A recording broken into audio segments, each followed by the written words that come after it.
can't emulate him very well, but I try. Anyway, this is what I got this morning when Venerable was talking. I never really noticed that that's a good statement to include in the little statements that we put in our booklets and stuff. Because that's the truth. Right effort actually had 4 steps. It's all through mentioned, and if I were to ask 20, 30 monks, the leaders of temples, the highest teachers in those temples, like in Singapore, Burmese temple, Thai temple, Thich Han temple, everybody has the Eightfold Path, and they have those 3 at the bottom. Right effort, right, is there. And you say, what is right effort? And this is one of the slippages. When Bhante's teaching, I adopted the term. I didn't want to say things. There were other professors who were saying, oh, the corruptions, and oh, they did this and they did. I don't care who did what, but what it is slippages. They're legal slippages. 2,600 years and ago, there was a recipe for meditation where people could become Sotapanna, Sakadagami, even Anagami as a lay person, and remain a lay person, okay, in one lifetime. And now, look at us. But let's just look at just right effort for just a second before I do this. And right effort is usually, I'm told, what? Work hard. Persevere. Don't give up. Put the shoulder to the wheel. Don't stop. Be persistent. You see, well, what happened to right effort? Right effort? And you can go to Majjhima Nikaya number 77. That's a good place. You can find it all over the place, but 77 is a good place. Right effort in Bhikkhu Bodhi's translation, right effort and right striving is the same thing. And it doesn't sound like that. It's a little confusing if you try to get it just from where it's written and you don't have any other information. I can see how it happened. I teach English, and I can see how it happens. Because you can tell me you know English, and she can tell me she knows English. But then I had someone come to the retreat who had to keep her phone because she needed the translator. And that was really hard interviews last time. So she knew English, but okay, we never know what it means. And we don't know what it means with what happened. So right effort had 4 steps: to recognize unwholesome mind states in your mind, to release the unwholesome mind state, to bring up a wholesome mind state, and to keep developing further wholesome mind states. This is where TWIM comes from. Okay, it's where the 6 R's happened accidentally in 2005 when some student walked in and said, "You know what we're doing here?" And he pointed out on a little piece of paper, "We're doing this." And we looked at it. Oh, wow, we are. There's 6 R's, not 4. So the other 2, where did they come from? So you understand. We recognize the arising tension and tightness of the distraction as it's pulling you away. You recognize the unwholesome mind state. Then you release the unwholesome mind state and you relax the mind. The relaxed step was the pasambaya that he mentioned to you from the instructions in Majjhima Nikaya number 118. And I always think it's section 18, if I'm right or not, I'll tell you. It's 118 where the instructions come up. And there it is. Right?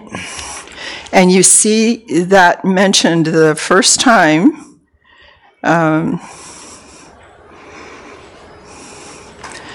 in, right, section 18, 118, section 18. Just remember that. That's where it comes from, the tranquilizing of the bodily formation. Okay, so that's the relax. So you recognize it, you release it, and relax the mind. Why do you relax the mind?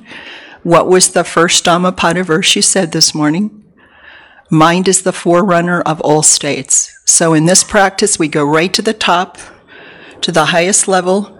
We go to the mind. If we can take it back to the mind and solve the problem in the mind, we solve the whole practice and it runs smoothly. This is how it works, okay?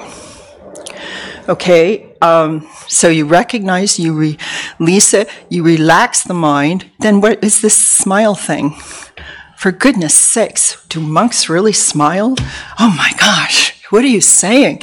Actually, monks would have nowhere to live and nowhere to go for any rains retreat in the time of the Buddha if they had not been smiling and making the people feel good in the botanical gardens that the kings gave to them. How do I know this? Because in 89, section 12, if you go there, in 89, section 12, there's this wonderful account that was kept about the reason why they were given the botanical garden at Sawati by King Pasenadi, right? And we go to section 12, and the king has come there with his counselors to decide if he's going to give these ascetics this garden for 3 months. And they were there for 17 years. You know, they got to use it for 17 years. And first he's talking about what he sees on one side of the garden. Then he goes to the other side of the garden and he looks. Then he goes to the Buddha and reports. Here's what he says. Again, Venerable Sir, I have walked and wandered from park to park, from garden to garden, and there I have seen some recluses and Brahmins who are lean and wretched and unsightly and jaundiced, with their veins standing out on their limbs, such that people would not want to look at them again. So it would upset the people if they went there and saw those ascetics, okay? I have thought surely these venerables are leading the holy life in discontent. They have done some evil deeds. They're concealing it. They're so lean and wretched, and he's disturbed by them. And he asks them, and they say, it is our family sickness, great king. They're in depression. They're having trouble. They're doing that. They're having all this trouble with stuff. But here on this side, now he's talking on this side, where you are, I see bhikkhus who are smiling. Oh, they're smiling. They're smiling and they're cheerful, sincerely joyful, plainly delighting, their faculties fresh, living at ease, unruffled, subsisting on what others give, abiding with a mind as aloof as a deer. This is really great. They're all smiling. Now, you see, if they're living in the forest, like we were in the forest where we are, you're always smiling. You're smiling when you're walking and you're finding a place to sit in the woods, and you're smiling when you're working, and we're all encouraged to smile, smile, smile, smile, smile. So we're training our brain, let's smile instead of frown. That's what we're doing. And this, by the way, is recent research that is abiding with the development of new neural pathways to the brain and behavioral patterns. So if we're looking at the psychological background of this for reality, for real, if you go to see the development of new neural pathways to the brain in relationship to behavior patterns, if you Google that, you'll pull up research about how they're finding out that there's hope that we can change our personal habits. That over 25, how we change our personal habit is to tap this side of our brain that we want something to behavior to happen. And eventually this side of the brain that was not so good is going to, the little neural pathway is going to dry up, fall off, and it's going to stop. This is new science. I grew up, we thought if you had a stroke, the nervous neurons were dead. They're never to be recovered. And if you had a habit, I met a woman once who said, people can't change. Oops. People can change. And I don't care what's wrong with you. If you understand how something works, you can fix it. But if you don't understand how something works, you cannot fix it. And the Buddha told us how stuff works. And that's how he set up his whole system. So you have recognize when you have a distraction, release it, just let it go. How do you release something? This is very complicated. You know, you put a tennis ball or you put an orange in your hand, you say, I've got it. There you go. That's a release. Let it go. No more attention on it. Once you do that, then you bring up a wholesome. That's the smile. You see, that was the smile. And then you keep the smile going into whatever you're doing. But how do I type a report and smile? You put your attention into typing your report. You see, I don't care what you're doing. Driving a truck, mowing the lawn, growing the horticulture, you smile with whatever you're doing, and you're going to see a big change. And forgive yourself every time you start to get tight. Because guess what? Shakespeare said something, but then I said it again. To crave and cling or not to crave and cling? That is the question. You get to choose if you're going to crave and cling. But first, you have to learn how to go deep enough, calm enough to sense the change in the tension and tightness when it starts to arise, because craving always arises with tension and tightness in the mind and in the body. That's the symptom for the dis-ease of the craving, which was the suffering. Okay? That's how it works. Okay, so what we're going to do now, we are going to read, you can follow me on the instructions. This one is the 10-minute instructions for the loving kindness. These instructions can be found online. At the end of this, it tells you that. And these are the ones that he forced me to go back when I wrote these the first time and make sure that it said smile 13 times in the instructions. That's what I had to do. So you're going to hear a smile, okay? So you can relax, but just watch it, okay? When you practice loving kindness, you first start by sending loving and kind thoughts to yourself.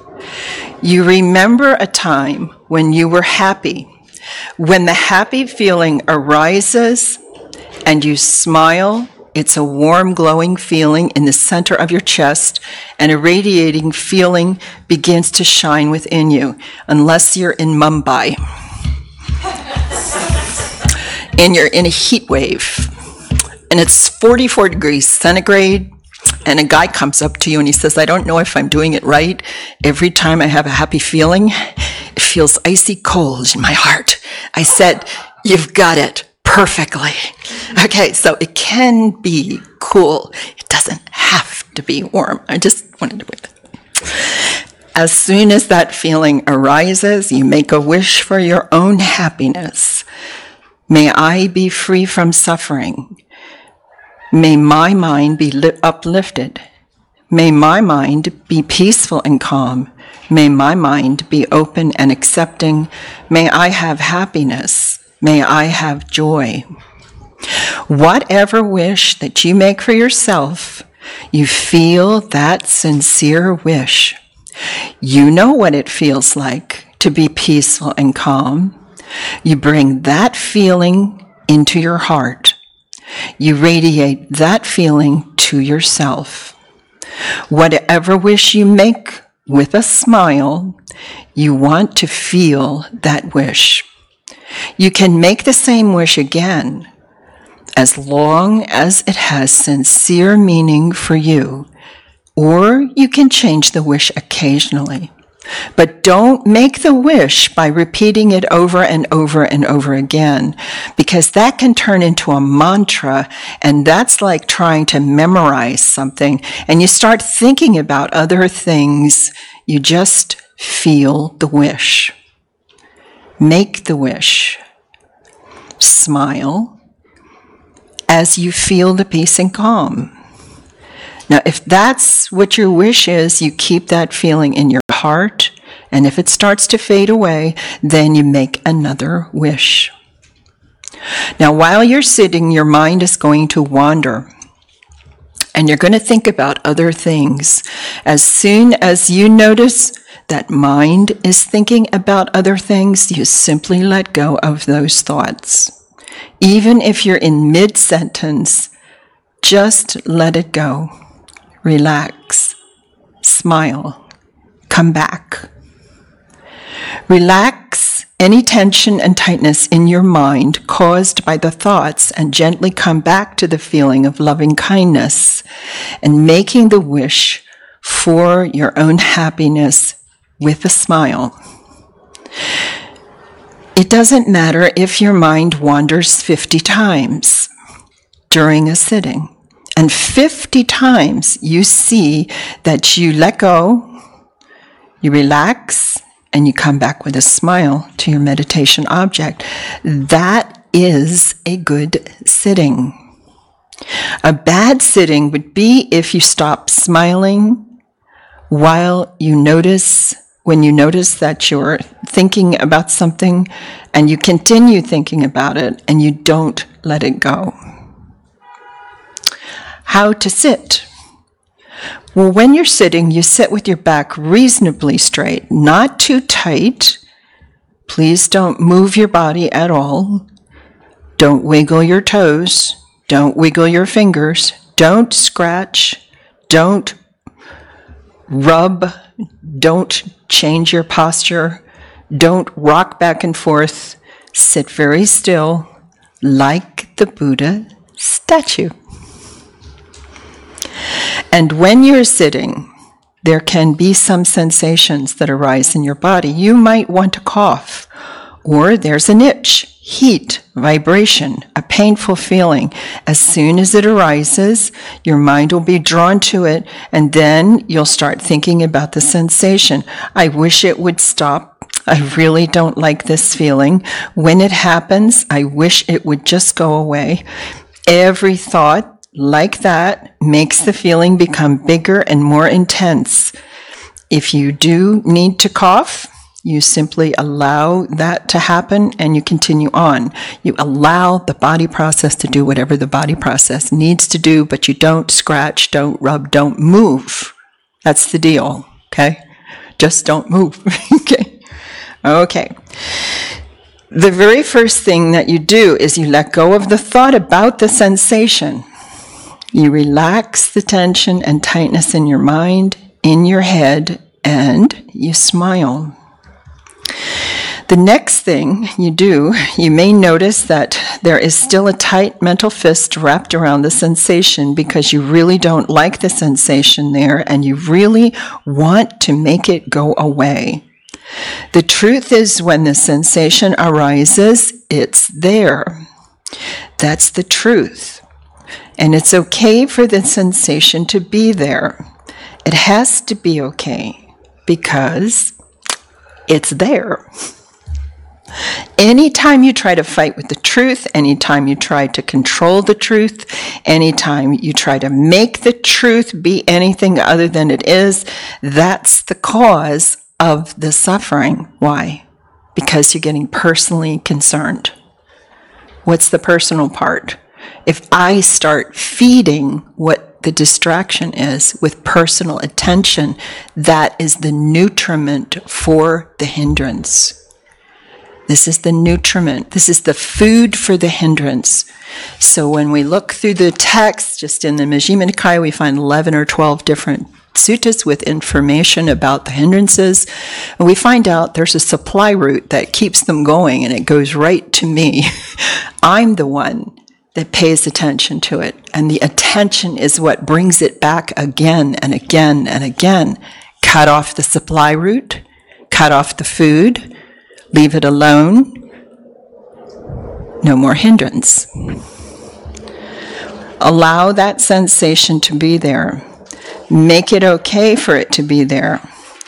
Relax and gently come back to the feeling of being happy and making a wish for your own happiness. While you're doing the meditation, remember this is a smiling meditation.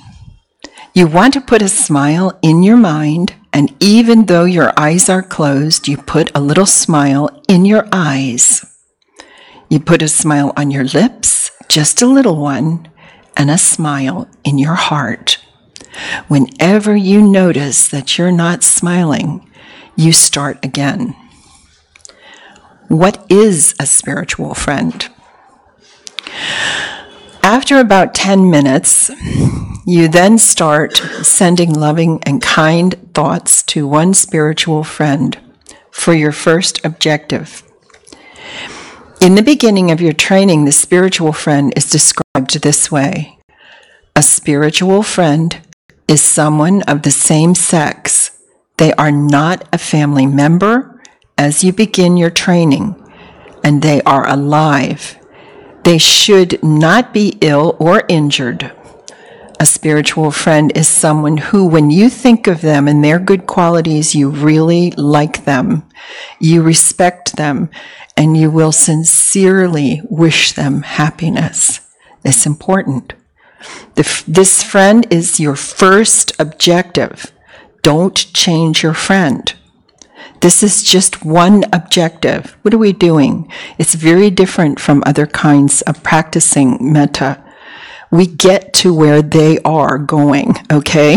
But we don't do it until you learn how to teach your mind to respond to your intention, and you're learning to hit a target. You are learning to point this loving kindness, then compassion, then joy as they develop, you see?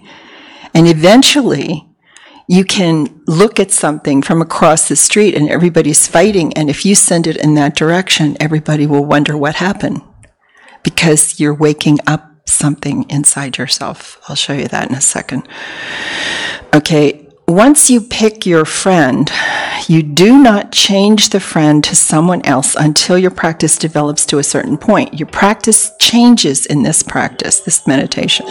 So it starts with metta, and it's going to naturally change into the karuna, and naturally into the mudita, naturally into the upekkha.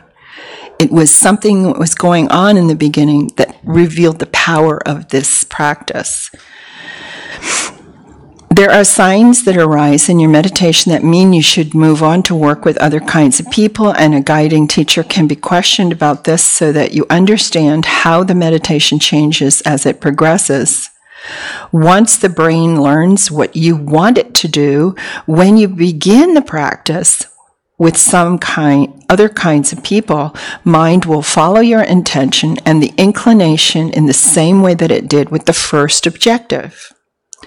So now you make a wish for your spiritual friend's happiness. May you be free from suffering. May your mind be uplifted.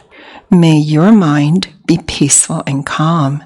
May your mind be open and accepting. May you have happiness. May you have joy. Whatever wish that you want to make for your friend, you feel that wish. You take your spiritual friend and you put them right in the middle of your heart. You smile and you give them a big heart hug. You wish your friend well. Feel the wish. Take a real interest in your friend. Really like them. If the feeling slips a little bit, smile more. It will come back, and move back to sending it to yourself and build it up again. Then come back to your friend and keep it going with a smile. Only use one spiritual friend to begin the training, because later on you will use other people and you'll learn how to use other points of reference. People always ask me, how can I apply this practice into my life? Whenever any distraction seems to pull you away from a task during the day, we should recognize that our attention is not with our task completely. We then release mind's attention off the distraction. Just let it go. And then relax any leftover tension in our mind, in our head. We re-smile as we're returning to what we were doing, sort of laughing it off, if you want the truth. You're just laughing that you kind of moved away. So you just return to what you're doing and continue with a smile, going on into the task. We repeat the cycle only as needed. When we are distracted like that again, we do not do this cycle for every thought that arises, only when you're pulled away.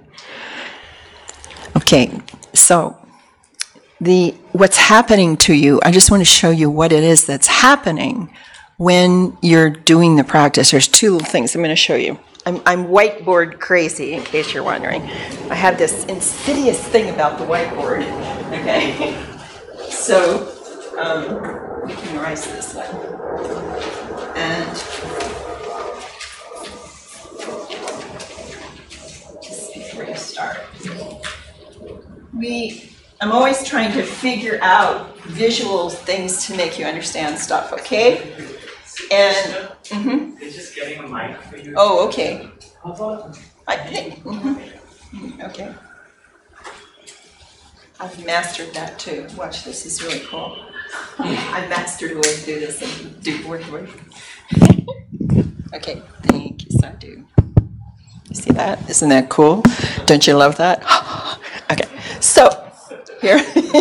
Okay, so I had to come up with a visualization. I had to come up with a visualization to show you how this kind of works. So the kids and I were talking one time in this one class, and I remembered when I was little, I used to go to my grandmother's at the seashore, and she had a plot next to the house, a field, and every year when we went in July, she knew exactly where the leaf was, okay, that had the seed, the egg on it for a specific kind of moth. Okay, really wonderful, big moth, okay? And we were supposed to go out and pick one of the leaves, and she always had these great big bottles, these big bottles like this, that were for each of us to have a bottle to have our moth egg in, you see? The moth egg turns into this guy, the worm. He was magnificent, green with all these little things marked on it and everything. Really beautiful looking fellow. And then the next thing that happens is, of course, we have to make sure that we have a stick in there, because we've been maybe making sure he's been fed every day. We come back from the beach and we feed him enough leaves to eat, has water in there and everything he needs. And he always builds the cocoon, you see? He builds the cocoon with the hole in it and climbs in. Now he's going to go to sleep. And then he's going to come out. And when he comes out, he's going to come out like this. And he's going to be this incredible guy that I can never make look really great. Okay? And he's going to come out, and he's going to be this gorgeous moth. And we have to catch him that day because we have to help open the bottle so he can dry his wings off and fly away. It's a wonderful evolution. The point is, you would never interrupt the metamorphosis of this moth or butterfly, would you? You would never do that. So somehow, this reminds me of loving kindness and of the compassion and the joy and equanimity. And over time, which once again, 2,600 years, okay, we lost this picture of what was happening like this, you see, natural picture, and we turned the loving kindness practice into what was almost like a cherry on top of a big retreat that we go to, and then there's an extra teacher who teaches it for half an hour a lot of times, and 40 or 50 or 60 or 100 people are there. And if you want, you can do this for a few minutes each day, and we'll do loving kindness 5 minutes, and then karuna, and then compassion. You see, we don't get into that. But look at what it was. It's real important what it was. Before I left Malaysia this last time, one of my students says, I figured out a diagram for you, because they were all trying to think of diagrams I can make. They got the diagramitis, And I never had a diagram like this before, and he said it's very simple, because this is what's happening to you when you are practicing loving kindness. And there's a sutta that backs this up that he might mention, or I'll mention if he doesn't mention it. The sutta is number 62. It's Majjhima Nikaya number 62, the Maha Rahulawada Sutta. This is a lesson that was taught to his son, when you're practicing metta and you're increasing the metta, then what you're getting rid of is the hatred, the feelings of hatred and of ill will. So the hatred is reducing as the metta grows inside of you. What happens in the practice, and you don't need to believe me, but if you keep going with this practice, what will happen is your metta will change. It will want to move and change. And when it moves and starts to metamorphosize, it will turn into the karuna. So this is the karuna, the compassion. And when you're practicing the compassion then, even if you don't know you've switched to karuna, what's happening then is you're eliminating all thoughts of cruelty, okay? Those are diminishing as this is growing, see? And then what happens is the mudita, it changes into the mudita, and when it changes into the mudita, all thoughts of discontent are vanishing. They're just falling away from you. And this isn't just while you're practicing, you're retraining your brain, you see? And then what happens is when the mudita changes, it changes one more time into the upekkha. And when it changes into the upekkha, all thoughts of aversion are reducing. These are interesting because then another part of the class said, oh, we need to do something, because I'm always talking about hindrances. I said, what? Could these be 4 primary seeds that are the cause of all of the other hindrances that come up in your practice? And so we then had another class. We had another class, and we charted it and put these 4 at the top up here. And then we watched in the other suttas to all the different names of the different distractions. And there's many more than 5. There's 5 and many subcategories and components of 5. And most all of them come back to these 4. And what he was actually doing with Rahula is really nice. He was showing him whether you're practicing metta, the metta practice like we're showing you this way, or you're practicing breath. If you start doing it the way we're telling you to do it, then you're going to slowly evolve into being able to see these very, very clearly. And as you realize when you develop this practice, so he was telling, when I interviewed some of the monks in Sri Lanka, the very old ones in their 90s, when you come to you in the forest, what do you do to a monk before you teach him the anapana in the forest? What happens to them? Because Sariputta and Moggallana aren't here to greet you anymore. So what happens to you when you get there? So he teaches you to put your robe on and your bowl and the vinaya and the basic stuff to be a monk, okay?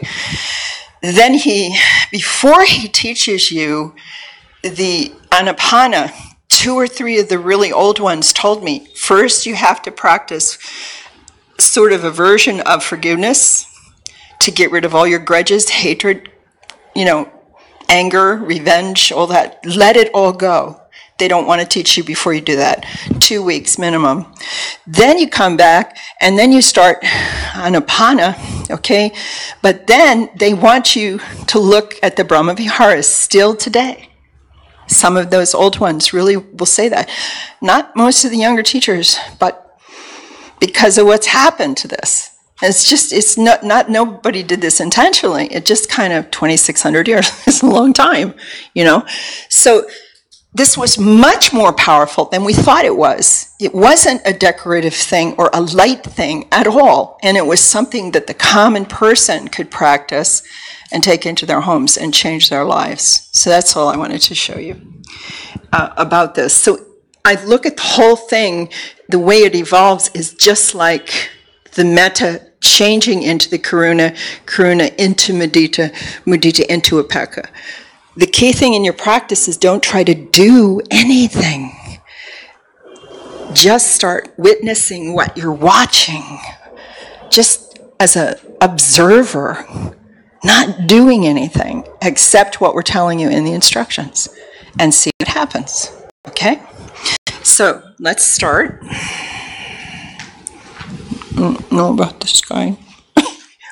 Okay.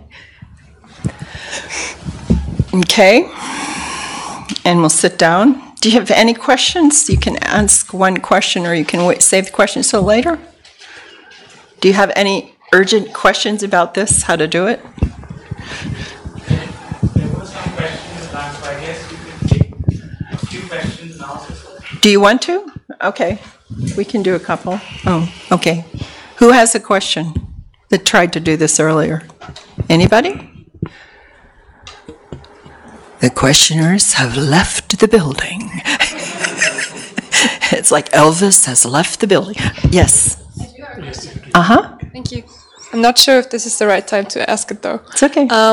So I've been training Vipassana in the Goenka tradition. Mm-hmm. So usually I meditate mornings and evenings. Mm-hmm. And I wonder how to integrate this practice now in my daily routine, or whether I should just drop the Goenka tradition.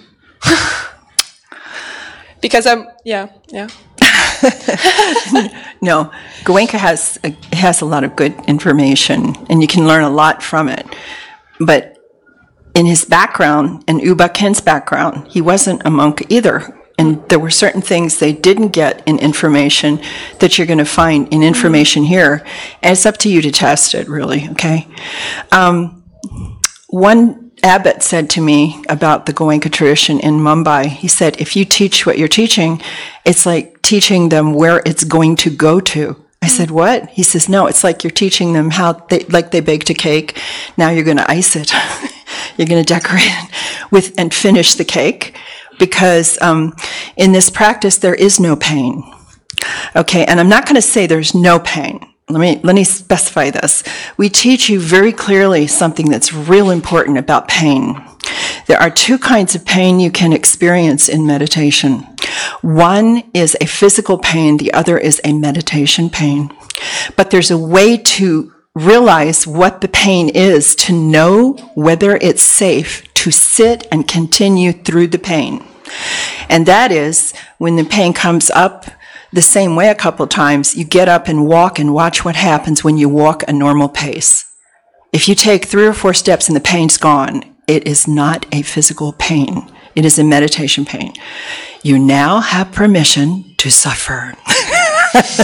No, but it's not such bad suffering because you know you're not going to hurt your physical body. And my teacher obviously has a wheelchair, and that was not something that was taught in Burma in the 70s. Okay, so we didn't know about that.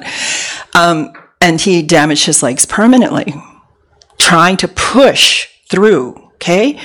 And there was a lot of information I'm telling you right now about the hindrances that he's going to tell you too, that it was not information available because everyone turned where? They didn't turn here. They turned to the commentary. And the commentary contradicts what's going on with hindrances in the texts. And so when I take you through different places and show you, let me show you. 22, Majjhima Nikaya number 22, the Alagadupama Sutta, section 8, this is about a monk who believed that it was okay to engage a hindrance, engage any obstacle that came up. This is the most direct one I found for the book I'm trying to put together on hindrances. And it's a wonderful statement because he says, misguided man, how many times have I told you when I taught you that an obstacle cannot become an obstruction unless you engage it? If you engage it, means, okay, so now we have to play the game. What does engage mean? Okay. Does it mean note it? We have this noting thing that's happening that's not in the text either. Okay, so what does noting mean? One person practicing Vipassana might tell me that noting means notice it and let it go. Another person would say noting means I have to go sit with it, find out who it is, where it came from, if it's from my background, from when I grew up or what.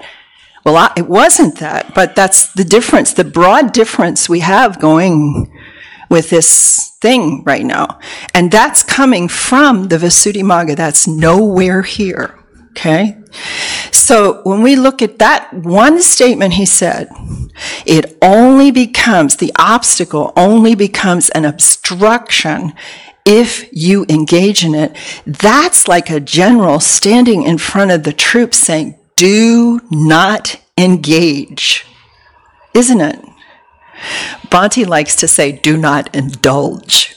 But I'm there even engaging it to say, hello, who are you? It's too much. You don't need to come away. Why? Because everybody knows anicca, dukkha, anatta, right? Everybody knows anicca, dukkha, anatta, impermanence, suffering, and the impersonal nature of everything, or the anatta is the escape. Okay? Everybody knows that. But you don't know anicca if you engage the obstacle. Anicca is a law, like a physical law in physics. You don't violate a law of physics, right? In math, you don't violate the laws. You try to learn the math. This was a law for our meditation. Okay? And so if it's a law, why don't you believe it? Whatever arises is going to pass away, so why not stay with your object of meditation? It doesn't matter if you're practicing breath or metta or anything. If you're going to say, I'm going to sit for so long with my object of meditation, why are you leaving it? Ever. If you believe that is a law. That's the catch. We just don't want to believe it's a law. See? So it's real interesting, isn't it? See? Did it answer your question, or did I go around it? I never know. Is it okay? Yeah. So take a look at this, because he was really succinct in what's in the Majjhima Nikaya and in the Samyutta Nikaya also. It's really fantastic. If you have these books, you go to the Samyutta Nikaya, page 1591 to page 1596. And in those pages, there is a discussion, and it's entitled, this discussion is about the nourishment and the denourishment of a hindrance in direct relationship to the arising or non-arising of the 7 enlightenment factors. This is tricky because you have to know the enlightenment factors, okay? Mindfulness, okay? Mindfulness is the balancing bar, okay? And then you have, on one side, you've got investigation, energy, and joy. In the other side, you have tranquility, concentration, and wisdom. And you're balancing this like this, see? You're balancing it like this. And in order for you to fall into cessation and come out and experience Nibbana, this has to be like on the game in the computer or the pinball machine. It has to be perfectly balanced so you can fall into the next level. Remember those old games, okay? Well, it has to be perfectly balanced. You see? Okay? So this discussion is really important because what it's backing up is what I told you in 22. And it's saying if you put careless attention on something that arises on the hindrance, that each one of those 7 factors, it says it 7 times because there's 7 factors, okay? Each one is not going to arise. But if you don't put that attention on it, they'll arise the way they're supposed to work. I thought that one was fantastic. That one was really great. So it's up to you. And the habit is, if you were in another tradition, the habit was to get caught over here and come straight back. This is the habit, to come straight back and continue going. You don't experience the key to TWIM. The tranquil wisdom insight meditation is giving you the steps where you have to relax. And every time you release something, you release it, you have to relax the mind and come back with the smile. And the smile has the distinct purpose, these two muscles on the side of your, it's not like, and I don't want to hear this, I'll just say it up front. The students all came to me last time, but I don't feel like smiling. They tell me, I don't feel like smiling in the interview. And the teacher sits there and says, I don't care. Smile anyway, because we're not, it's an operational smile. Try to get this, okay? It's an operational smile for the sake of your brain. When you trigger these two muscles, the two hemispheres go, like that. If you don't trigger these and you frown when you practice, they don't get to open. What's the big deal? The pineal gland. What does the pineal gland produce? Endocrine. What is endocrine? Equal to morphine. What makes you have uplifted joy? The feeling of upliftedness. It's very chemically based. This is real.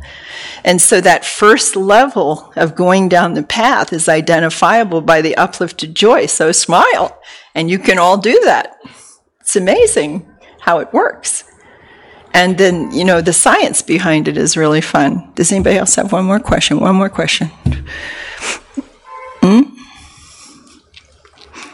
Okay, let's start. Oh, one more? Okay. I didn't see. Okay. Oh, okay. Is it this question here? Yeah. A venerable sister, we were discussing in lunchtime. A couple of us, we were having this problem with the imagination of a happy moment. So whenever we try to initiate this meditation and we try to think of a happy moment. Okay, the instructions are not to imagine the happy moment, first of all. We had a couple students come to us in the last retreat saying, I can't make this happen. I said, can you remember a time when you were happy? That's a bit different than saying, I want you to imagine and make a happy moment. So think of it. Do you have kids? Yes, I do. Did you have a baby? Yes. Do you remember when you first held it? Yes. Look at you. There you go. Doesn't work with men so well. They usually go, yes, I remember. But the woman is usually, it's a wonderful, happy moment. Okay, you guys, did you get a puppy when you were little? Do you remember getting something special when you were little, met the guys? Do you remember when nobody was home and nobody saw you? You got up on grandma's lap and spent time with your grandmother on the porch, just you and her, or your grandfather? Something like that, that's really something back there in your memory that is really a happy moment. And for some people, it's like one moment is there, Other people, it's easier. Sorry, that was wrong choice of words. What I meant was remembering something happy. So for all of us, not for all of us, for many of us, remembering something happy was very, very momentary. And for me, that happiness was always stinginess. So I couldn't really remember. Okay, how does it work, the suffering? Okay, I'm not going to go into the... Okay. Of course, there's two sides to suffering. So there's a painful feeling, but then when there's a happy feeling and then it's over, there's sadness. Okay? Go back and sit in the happy moment. You have to go back to that point and feed it a smile. I remember that. That felt really good. Oh, that's nice. You see, you build it up in your mind that way. That's how you build it. But it's from that moment of feeling really, really happy. Yeah? Somebody said to me, my son came home from the war and he walked through the door and he didn't tell me he was coming home. Ooh, wow, that was good. You see? Something like that. Or the moment you got married and you knew, or the moment someone proposed to you, or the moment these sorts of things, you see? Those markers. But they are very momentary, and we are here supposed to be kind of bringing that happiness in your heart and kind of making it flow and radiate that happiness. Well, it doesn't have to really flow hard. That's another sort of pseudo thing. We think we have to make this huge thing inside us that's just going, and then we get the student that's coming saying, it went away, I have to build. It has to be big. Actually, it doesn't have to be that big. Actually, if you get stuck with this way, sometimes I'll tell you, okay, just smile and wish the person can be smiling today for today's day. And that's a good way to start. And then from there, really wish that your friend is happy, can have a happy day. That's all it is. It's not complicated. We want to get into complicating. That's where we started with this, didn't we? That the most complex thing about the practice is the simplicity of it. And we're so complex, we want to dissect, and dissect again. Pretend you have sometimes we weren't allowed to have a secret friend when we were little. But we always thought it would be fun. So now I give you permission to have a secret friend, okay? And they can eat with you at lunch, and they can be in the car, and they can follow you to work and hang out. Whenever you are in doubt of your feeling, you just say, well, I hope you're happy. I'm not real happy right now. Maybe I can be happy with you. You can take it that far. When you take a walk, take your friend with you. You keep the person with you all the time. You play. The invitation here, the shocking thing is, if I was at a Goenka retreat, the invitation is to work hard.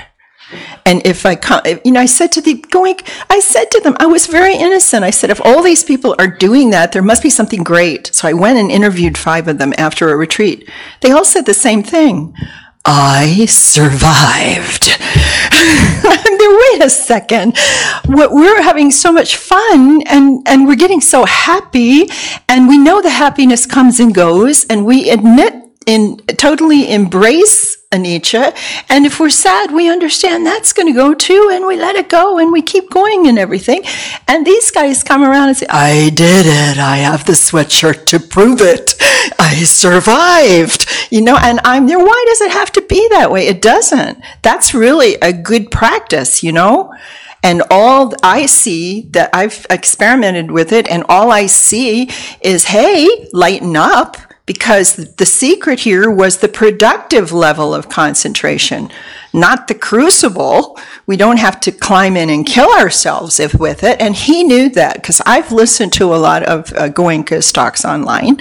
And he didn't have the relaxed step, but that's understandable. But it didn't have to. The teachers, I think, sometimes today in America, they turn it into a really hard thing. And I don't think they need to do that.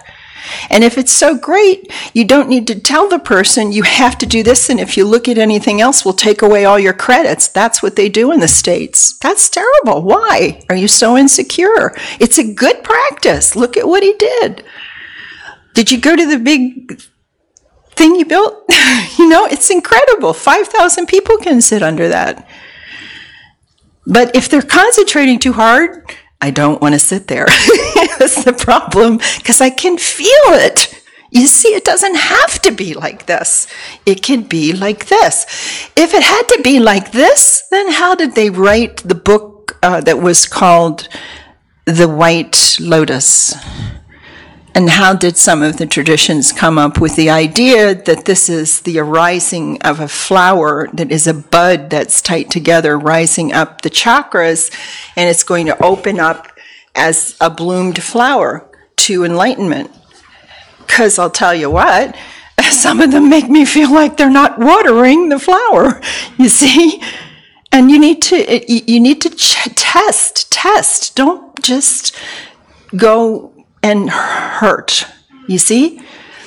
And the problem with the pain is this.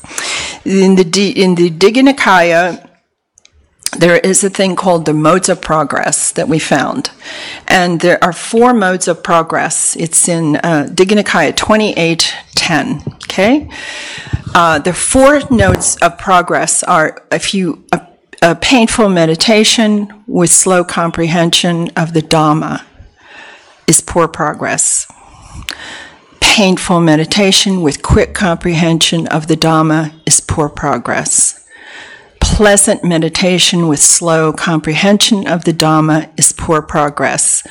Only pleasant meditation with clear comprehension of the Dhamma was excellent progress. Now, what is it telling you, besides the fact you don't need this pain to be blocking you? It's telling you there were 2 parts that the Buddha was measuring his monks on. He was measuring it on how they were practicing with sitting and walking, but he was also measuring it on how they understood the Dhamma and could explain it before he would permit them to go and teach. That's what it showed me. See? So that's where I really appreciate 76 suttas in here that are talking about meditation out of 152, and we use 22 of them for our primary resource for people in retreats, and you hear 8 of them in a 10-day retreat. And there's 8 pieces that are woven together that are usually looked at as tomatoes and apples and potatoes and carrots and turnips and onions. But they're not looked at as if they were a survival vegetable garden. Do you see?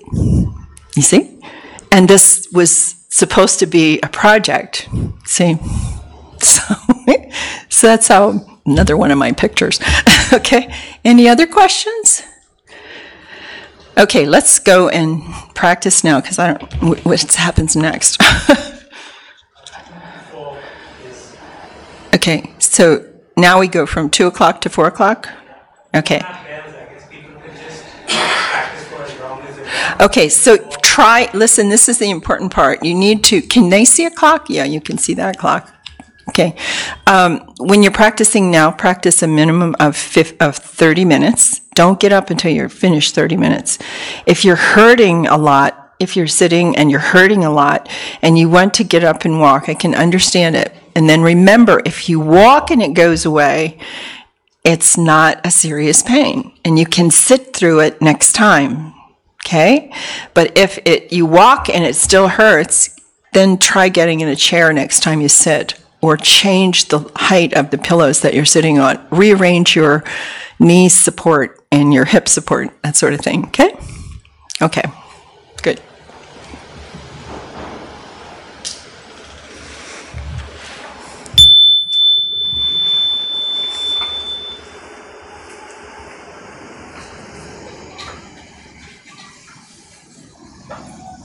Oh. And when you do walk, be sure that you walk a regular pace. Where are the walking areas? Are they outside? Yeah, okay. So wherever you're walking, there's a walking thing out there? Upstairs, and okay, so everybody knows where they are. So you walk at a regular pace. Don't walk slow, okay? Keep your circulation going. Walk for 15 minutes and come down and sit again, okay? Okay.